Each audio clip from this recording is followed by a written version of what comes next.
નમસ્કાર દર્શક મિત્રો, હું છું રૂપલ લુણીચિયા. સંપૂર્ણ ન્યૂઝમાં આપનું સ્વાગત છે. પશ્ચિમ બંગાળ, આસામ અને પોંડિચેરીમાં ભારતીય જનતા પાર્ટીના ભવ્ય વિજયને લઈને પાલનપુર શહેરમાં આનંદ અને ઉત્સાહનો માહોલ જોવા મળ્યો હતો.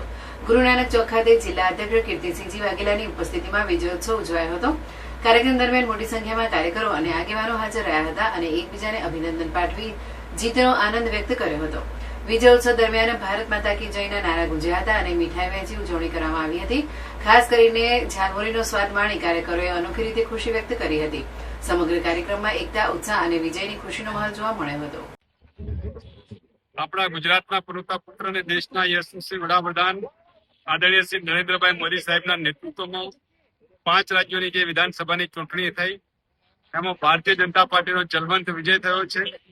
આ વિજય ભારતીય જનતા પાર્ટીની વિચારધારાનો વિજય છે. ભારતીય જનતા પાર્ટીની વિચારધારા વિકાસની રાજનીતિનો વિજય છે.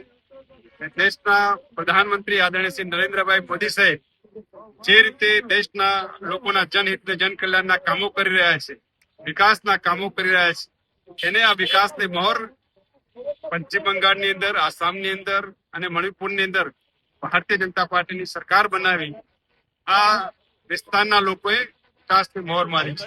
એ બદલ હું એમને અભિનંદન આભાર વ્યક્ત કરું છું કે આપ સૌ વિકાસની રાજનીતિમાં જોડાયા છે.